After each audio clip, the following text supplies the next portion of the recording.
We are continuing our series on the parables of Jesus. Tonight we'll be looking at a couple of companion parables from Matthew chapter 13, 44 through 46. The parable of the hidden treasure and the pearl of great price, or the precious pearl. That's what we want to look at this evening. And we'll begin by reading the parables. And I want to read from the ESV a moment. The kingdom of heaven is like treasure hidden in a field, which a man found and covered up. Then in his joy he goes and sells all that he has and buys that field.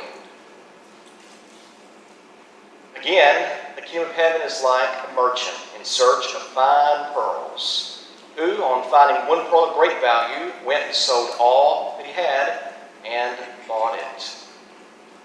So immediately you can see that there are some parallels to these two parables. Very similar in nature. Jesus here he's changed his location. He had been earlier out of the house. At the beginning of the chapter it says he'd gone out of the house. He went out of the house and he was teaching multitudes by the seashore. I'm not used to baby crying on Wednesday night. So, this never happens to me. So, he is on the seashore there, and he's teaching the multitudes about the kingdom. He teaches a series of parables here. And at this particular point in time, he has gone back into the house. He's no longer teaching the multitudes in mass, but he's teaching especially those closest to him, his disciples. And so they have earlier asked him to explain some of his teaching, why he's been teaching in parables, and they wanted an explanation to one of those parables. We've been looking at recently the parable of the sower, or the soils. We talked, I think, last time about the mustard seed, how it would grow so that the birds of the air would light in the nest and make nests in the branches. And so we've seen the expanse of the kingdom. It wouldn't remain small. It was going to begin in Jerusalem, the kingdom would. It would begin in Jerusalem and Judea. The apostles were given the charge to preach the gospel, beginning in Jerusalem, Judea, Samaria, and to take it to the uttermost part of the earth. So Jesus is teaching now in the house, and he teaches some things about the value, the enormous value of the kingdom. So Jesus teaches here in Matthew 13, and this parable is only found, these two parables are only found in the Gospel of Matthew. And the emphasis here is upon the kingdom. Jews were interested in this concept of the kingdom. And so Jesus is teaching about things pertaining to the kingdom, just like he did, you recall, after his crucifixion, his resurrection. Of those 40 days, he showed himself many infallible proofs. And he was teaching his disciples things pertaining to the kingdom of heaven. So there were things that Jesus wanted to give insight to about the kingdom. Things he wanted his disciples to understand. Things that you and I today need to understand about the kingdom. Jesus here, as he often does, he uses a comparison. The kingdom of heaven is like. And sometimes there are things that maybe you have an experience with something, and maybe it's a child or your child that doesn't have that experience. And so you're trying to help that child understand a little bit about something that they're not familiar with. So it's like this. Sometimes when we're talking about various types of meat, it might be, in some places, it might be a joke. It's like chicken. Nearly everything is like chicken. Well, no, not really, but sometimes we say it's like chicken. Well, okay. But that's the idea. There's something that is unfamiliar. The kingdom has mysteries surrounding that. And so Jesus, the master teacher, knows so much. He knows everything there is to know about the kingdom of heaven.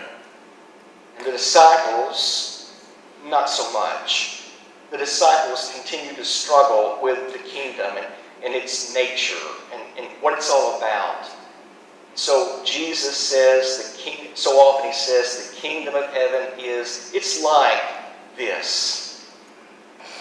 And so tonight he's going to teach a lesson about the kingdom, using something that was familiar to them concerning the hiding of treasure or the searching of something very precious like a pearl. Tonight we're going to break our study up into 5 different sections. We want to look at the search, the discovery, the appraisal, the trade, and the jubilation. This is how we'll divide our study up this evening under these categories. First of all, we want to look at the search. The search. And this is the first verse of our reading, Matthew 13:44. The kingdom of heaven is like treasure hidden in a field, which a man found and covered up. In the parallel, or the companion parable, again, the kingdom of heaven is like a merchant in search of fine pearls. So there is some searching going on. This man, the former owner of this property, some man had owned this property. It could have been a woman. Who knows who hid the treasure? But you know, you're well aware that back in these days and times, there were not banks. There were no credit unions. There were no vaults. Houses were easy, roughly speaking, to break into. Per Jesus' parable, his teaching, rather, on the Sermon on the Mount, when he was teaching about not laying your treasures on the earth, where thieves break through and steal. It was common, even as it is in our day, for thieves to break through and steal valuables. And so the recourse to that was that out on a piece of property, you would find a place to bury that treasure. It might be that you would hide that treasure where no one else would find that. Maybe not even family. Or maybe something that's occurred where the family could not return. But this is a situation where the owner, the present owner of this property, is willing to sell. And so therefore it's implied, or it stands to reason, he's not aware that is there. Either he's not the one that put that treasure there, or he's just forgotten by reason of time and maybe age. But this treasure has been hidden in the earth. And so this man comes along, he's searching. He's searching.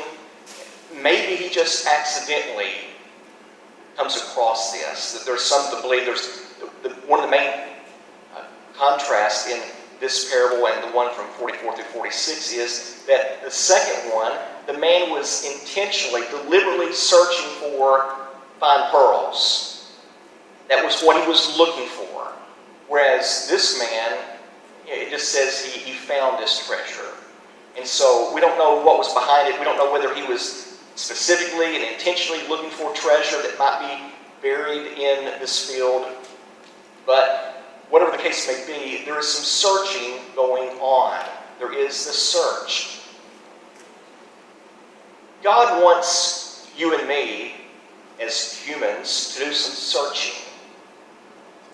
There is prevalent theology in our world that would suggest that you and I as humans, we can't do anything. That God has to do it all. That we are so spiritually depraved and spiritually dead that we cannot begin to seek after God. We cannot begin to understand the gospel unless God intervenes and does some miraculous thing to us.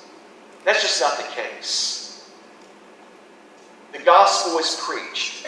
Any individual in our community today, any individual who has a mind and can reason, can understand God's offer for salvation and can respond accordingly. You see, God doesn't do everything for us with reference to our salvation. He wants us to seek the kingdom.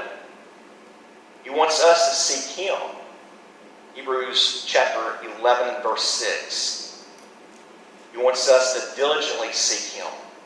Matthew 6:33.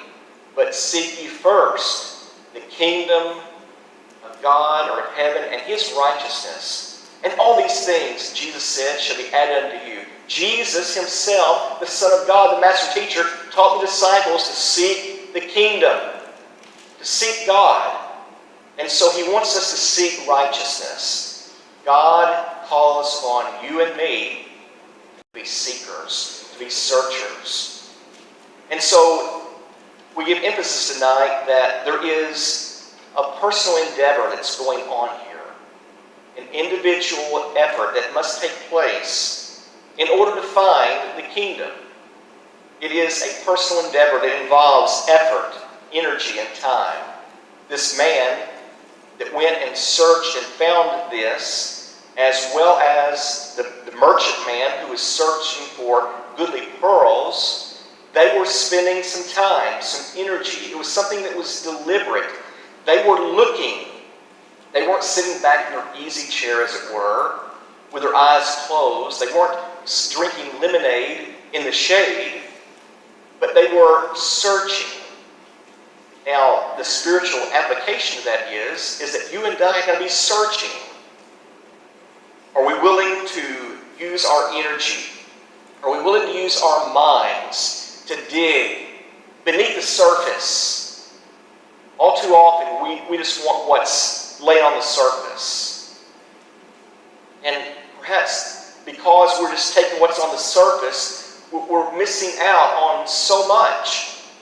Because there is so much that God has prepared and provided for us that is beneath the surface. You and I need to be willing to dig deep. It's a personal endeavor. We'll pause for just a moment before we go to the next point and see if there's any question or any discussion you'd like to entertain with reference to the search. Search for the kingdom, the search for God, search for eternal life. Ken?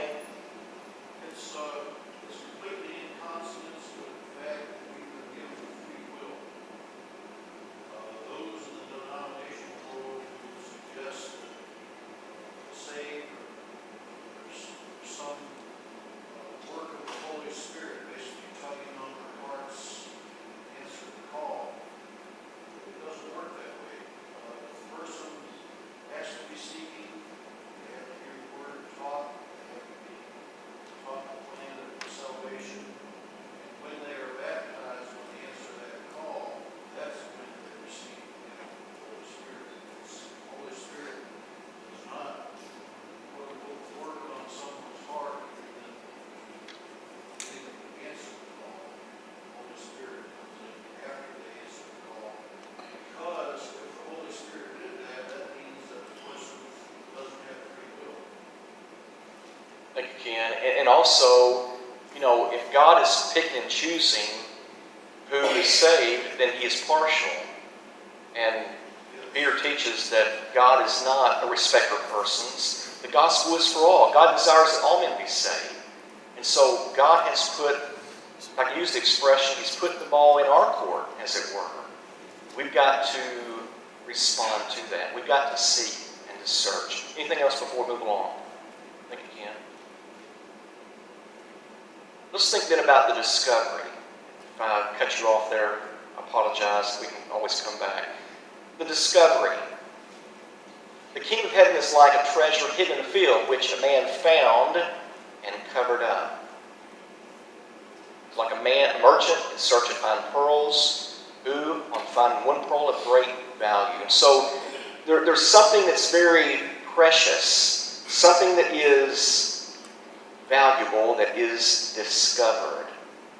Again, let me begin this up here. Let's go here. The kingdom can be found. Is one point of consideration here. The kingdom can be found. The kingdom is not like, it's not a political entity.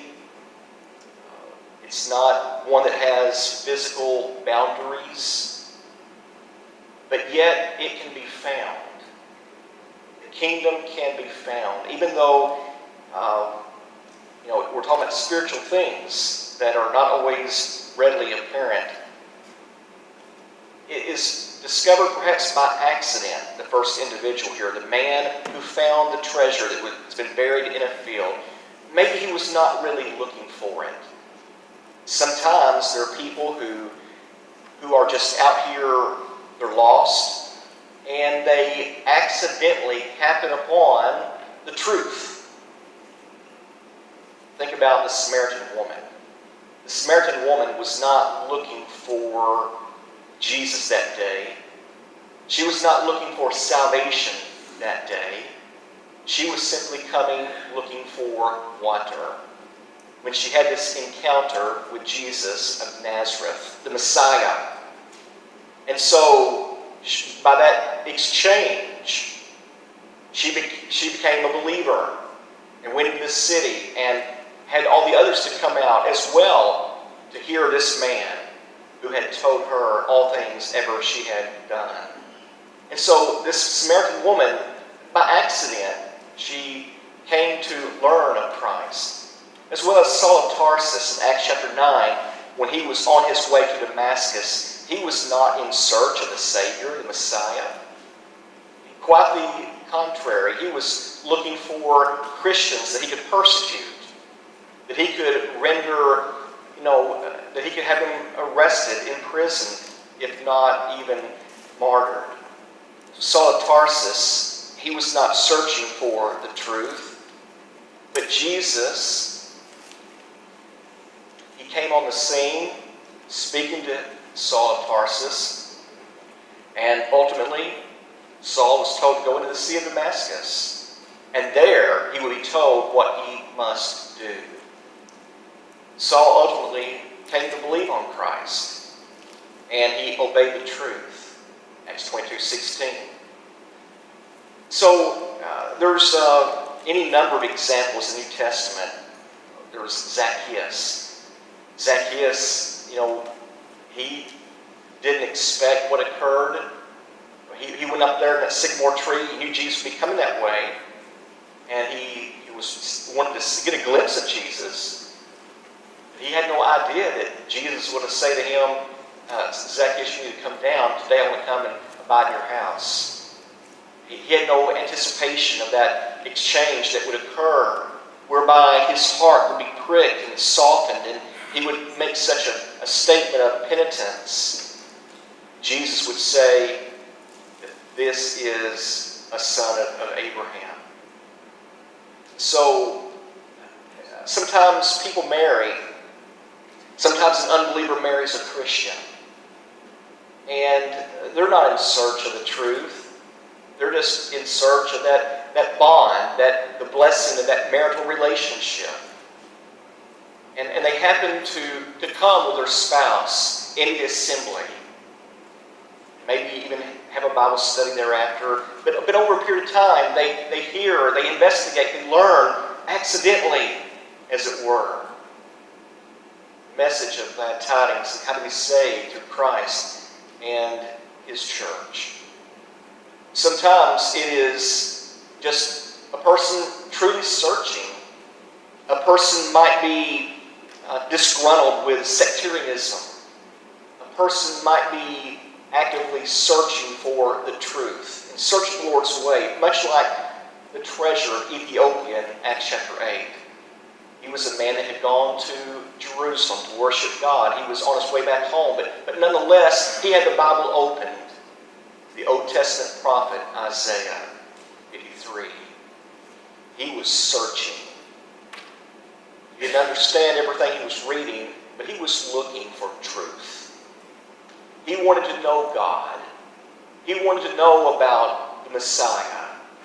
He wanted to know about the Savior that God had prepared for him and all. And so sometimes it is by happenstance. Sometimes it's intentional.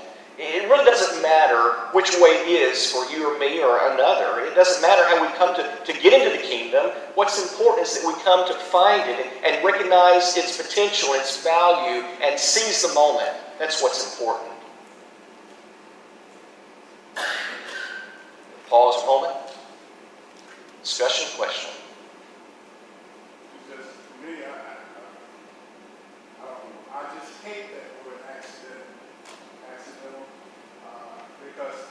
I've got in the quotation marks. Go ahead. I'm watching that, but, I don't think anyone can get in the kingdom accidentally. And I understand the way you use it there. I think it's more, it may be unintentional on their part, That's right. but intentional on God's part. Because in every case you put up there, the prophets of God, for example, Saul was God's chosen vessel. Right. Saul may not have known that, but God did. Right. So there are times when the ball is in our court, and there are times when the ball is in the Lord's court. We don't always know. That's why we can't always understand providence, but we do know in the end, which, as you said, however way it was. And so I just make that statement, not as a criticism, but just as a clarification of Brother Hitchcock. That's fine. I think we pretty much agree. We're saying the same thing. I do believe in providence, and I do talk about from the human standpoint. God is deliberate in what He does, and God is about saving all of us. I'm just saying sometimes that wasn't a person's intention. Right. That's what you said.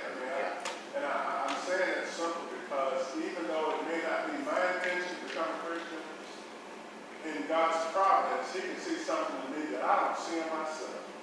And by way of happenstance, as you say, it turns out that I obey God's will. Just like, okay, here's where I'm coming from, which, again, God's working through us. We go door knocking on Saturday. Okay? On Saturdays, sometimes once a month, we go door knocking. That person didn't come looking for us. We went looking for them. And so that's kind of where I'm coming from. Georgia?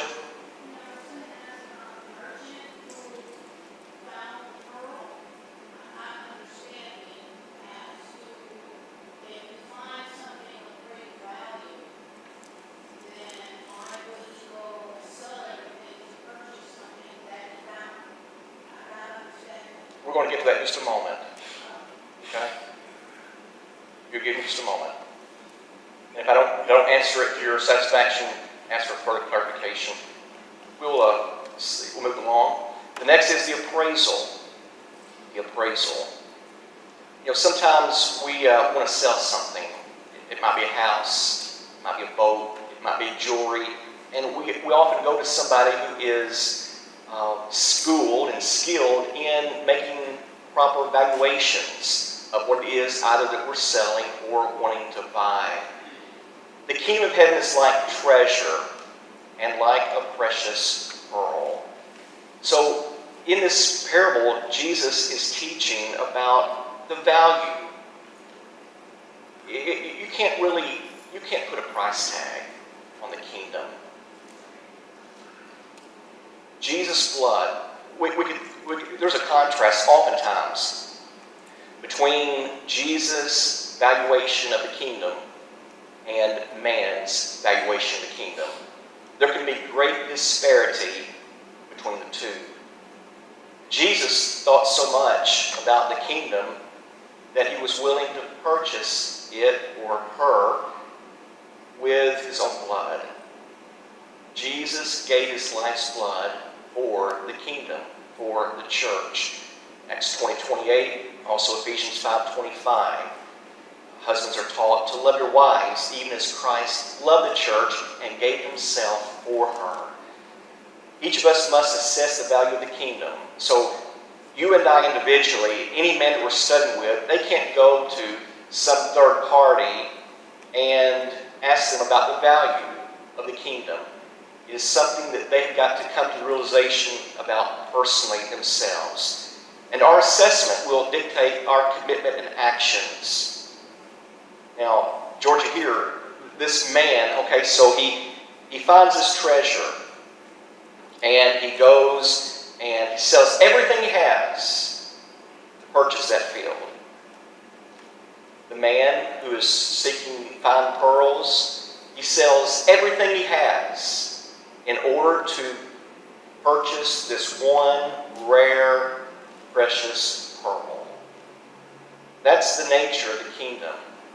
You see, the kingdom is so valuable to... Okay, so the man, he sees that this treasure is worth more than everything he owns. It's worth more than everything he owns. That's why he's willing to make this, quote, sacrifice. It's not really a sacrifice. He's willing to sell everything in order to have this. The merchant man is willing to sell everything in order to have this because of its inestimable value. The treasure is worth more than all he has. So, the kingdom. Jesus is teaching about the precious value of the kingdom. How do you see it? What value do you attach, I can use that expression, that word, to the kingdom? And how does that influence our behavior? See, we're talking about commitment here. These two people, the man who found the hidden treasure and the merchant man, they made a commitment. They sold everything they had in order to acquire this. So we're talking about appraisal. We've got to have a proper evaluation of the kingdom. Then there's the trade. Based upon the proper valuation of the kingdom. Let me go, before I go there, just because any one of us, me, whoever, could have a low estimation of the kingdom, that does not set the value of the kingdom. You and I can have, if we so choose, we can have a low view of the kingdom. That doesn't mean that that's the value of the kingdom. The story is told about a cannonball. I don't know if this is a true story or not, but there's a story about a cannonball that some children were playing with for years. For years, they played with this ball. And a man one day comes along and he sees this ball that they're playing with, this cannonball, and he wants it.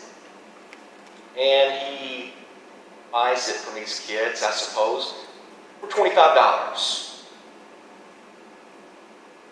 He takes it, and then he cuts it open. Well, to him, there wasn't any significant value of this ball. He wanted it. He paid $25 for it. When he cut it open, there were all kinds of golden nuggets inside. Golden nuggets. It was more valuable than what he could imagine. But that value was hidden. The point I'm trying to make here is that a person can have a low estimation about the value of the kingdom. Be wrong. Be so very wrong. But these two individuals, these two, the man and the merchant man, the kingdom of heaven is like treasure hidden in a field, which a man found, covered up. Then in his joy, he goes and sells all that he has and buys that field. The law, the Jewish law, was that, anything found like that was the owner. The law supported that. And so, whoever bought the field along with its fruits had the right, the title to all the fruits thereof. But in his joy, he goes and sells all that he has and buys that field. Again, the kingdom of heaven is like a merchant searching to find pearls, still and find one pearl of great value. He went and sold all that he had and bought it. You see, some things have to be given up for the kingdom.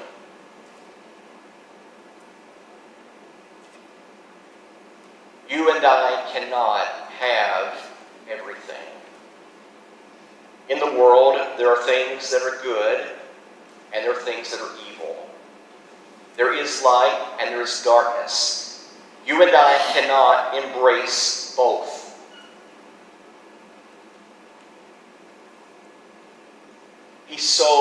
Both of these men sold all that he had. I must give up my will and accept God's will to enter into the kingdom. I must give up my desires, whatever the nature of those desires may be. My fleshly desires, my carnal desires, my selfish interests. Sometimes I may have to give up friendships or relationships, my career, my job. There's some jobs that I just can't have and follow Christ. Be a citizen of the kingdom of heaven. Matthew 10:34 through 37, Jesus taught that we may be called upon to give up our family. Sometimes there is a division that's brought about in a physical family because of the faith of Christ. You and I love the Lord more than those earthly relationships. We must love Christ more. So there's some trading that must take place. Trading the lesser for the greater.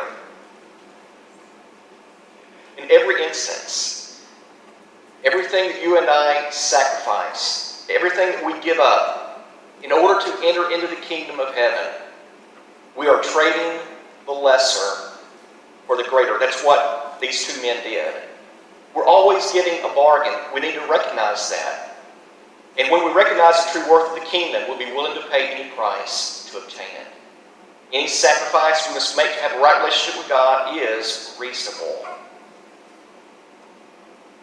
I hope that there's nobody in the assembly tonight who would disagree with any of these statements, that you would challenge or contest. See, it all hinges upon our recognition of the true value of the kingdom. If you and I do not see the enormity or the immense value of the kingdom, then we're not going to be motivated. What are you and I willing to do on behalf of the kingdom? Are we willing to give ourselves entirely for the progress and the advancement of the church? Are we willing to do our part in the body? 1 Corinthians 12. Are we willing to support the work in every facet that we can, involving being present in the assemblies for worship, study, and periods of fellowship, and going out in service and ministry to our community and to one another? What is the kingdom worth to you? It is a treasure. Paul made a trade. In Philippians 3, 7, and 8, as well as 2 Corinthians 11, 24 through 28, Paul describes what he was willing to give up that he might know Christ, that he might win Christ, that he might be conformed to him. Those things which were gain to me, those I counted but refuse, that I might know him and the power of his resurrection. Paul gave up what?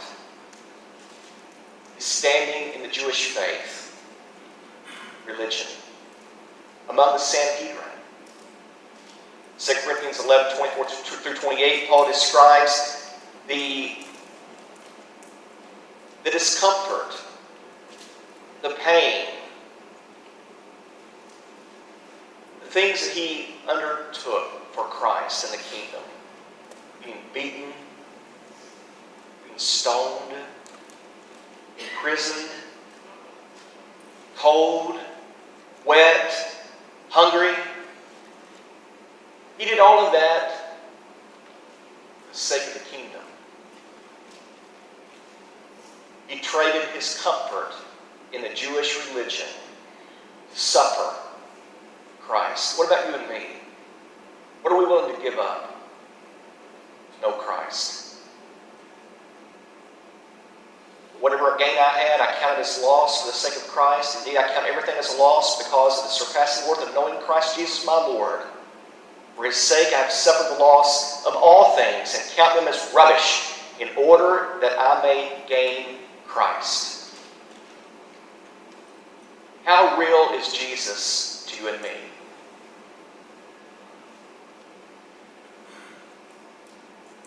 Is Christianity just a game?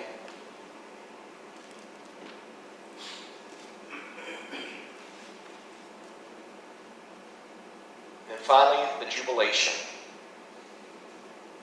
The kingdom of heaven is like treasure hidden in a field. which a man found and covered up.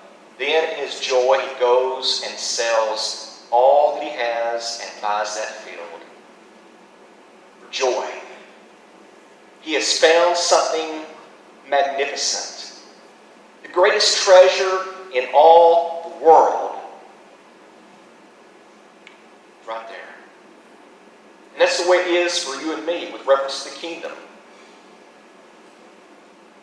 Again, the kingdom of heaven is like a merchant in search of finding pearls, going and finding one pearl of great value, went and sold all that he had and bought it. It's not stated here, but it's reasonable. The implication, a person finding a rare jewel, don't you know that brought a smile across his face? Wow, what a find I have today. Maybe the greatest day of his life. When you and I find the kingdom, that is the greatest day of our life. Think about the Ethiopian again in Acts chapter 8. Hearing the gospel preached by Philip. His sins were washed away. He entered into the kingdom by the blood of the Lamb. And he went on his way rejoicing. The Apostle Paul, we just noted in 2 Corinthians 11, the things he went through, and yet he was willing to rejoice. Philippians 4:4. As he taught the disciples to do. Rejoice in the Lord always, and again I say, rejoice. So, Paul and Silas in prison. They'd been beaten. They were in stocks. Midnight, they were still singing praises to God. Joy in their hearts. Some lessons that you and I need to learn from these two companion parables. Number one, it is possible. It is possible for men to seek God. And we need to be doing that. And even after we become Christians, we need to be seeking God. It's not just until I become a child of God. It's all my life long through. I need to be seeking God. Matthew 6:33. I need to be seeking righteousness. Number two, men can know when they find the truth. And they can know that they know that they know it. Unlike some of our world and our age today, you can't know what is truth. You can't know that you've got the truth, they say. Truth will set you free. The gospel is spoken of as treasure by Paul. Total commitment is stressed. Total commitment. Are you and I totally committed to Christ and His kingdom? Jesus was totally committed to the will of the Father. Jesus was totally committed and is totally committed to you and me. How do we know He's totally committed? He died for us. That's not total commitment. You tell me what it is. God will reward all those who truly seek Him. Hebrews 11:6, James 4:8. Draw nigh to God, He will draw nigh to you. Hebrews 11:6, without faith it's impossible to please Him. He with God must believe that He is, and that He is a rewarder of them that diligently seek Him. You and I need to seek God. We need to seek the kingdom. First, it needs to be first and foremost in our lives. And we need to do it with all energy, with all zeal, with all fervor. What are you and I teaching our children? What are you and I teaching